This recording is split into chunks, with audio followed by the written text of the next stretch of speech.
beautiful morning. I got up a bit earlier than usual this morning. Jamie's back at work this week, so she's getting up at 6 a.m. So I got up with her and yeah, going outside. It was a nice cool morning to get treated to that sky.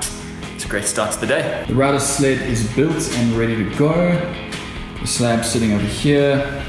So today, I'm gonna get started on the actual flattening, the routing process. Something else that I'm doing with this video is I'm using this GoPro to do a time lapse of the entire flattening process. There's a company called, and they are looking for time lapse videos and they're paying for them. So this is a really good opportunity to do a proper time lapse, but also of something that's going to take a long time. So it should look pretty cool. The only problem is that means I'm juggling a lot of things at once. So I'm gonna have to be on the ball and concentrate really hard to make sure I'm getting all the shots from all the cameras, all with different themes. So yeah, this is gonna be a bit of a challenge. So this is taking a little bit longer than I was expecting. I'm still not finished on the first side yet. So let me just drag this sled across.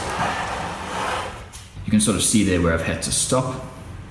And basically this, where you can see the fresh wood compared to the old, slightly aged wood, I've got to get that to look like this. So I've still got maybe 3 more passes to go and I've already been at it for half an hour. So I think this project is gonna definitely span over a couple of days. It's Thursday today, the second day of slab flattening. I didn't get as much done yesterday as I'd wanted to, but then I only spent about half an hour, 45 minutes on it. So today I need to try and put in a little bit more time to get a little bit further. Today is also the first time since I moved to Townsville that I'm not running the aircon during the day. It's cool enough without it. I mean, don't get me wrong, it's not cool, I'm still sweating, but I'm not melting with it off, which is great. So I'm hoping that's gonna mean that I can put in a little bit more time today and not just be a sort of a ball of sweat by the end of my time in the workshop. Unfortunately, in an effort yesterday to sharpen my router bit, I think I might have actually just made it a bit more dull.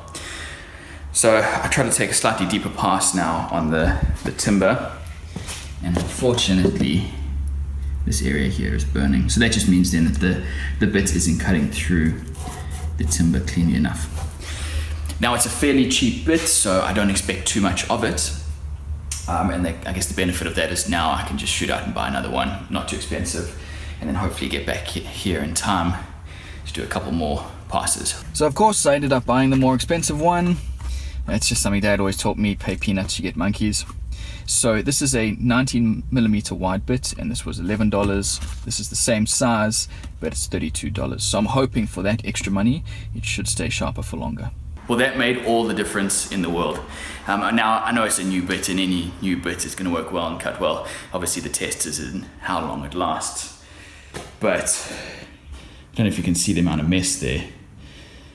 That basically just shows the size of the cuts that I'm taking.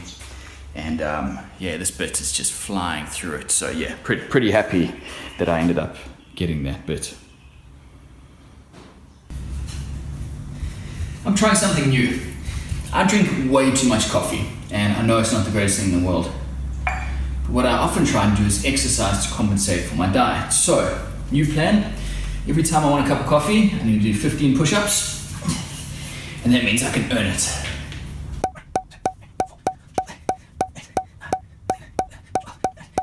15. All right, so now I can have a guilt-free coffee. And that's where I'm gonna end it today. I know I talked a lot in the last couple of videos about how my last project video didn't do so well, but I've got a feeling that this coffee table is going to do well because it's a bit more of a traditional build. But I'm really interested to see if that works, because my theory up till now is there's a lot of the same maker style videos on YouTube. So in my mind, I want to do something different and try new things. But I've also got to remember that not everyone is in their journey at the same place that I am. So there's a lot of people who are coming on board who don't know all of the basics, or who haven't watched all of the traditional style videos. So it's going to be interesting to see, because this video might cater to those people, and in my last few videos I've sort of forgotten about those people. So we'll see how it goes.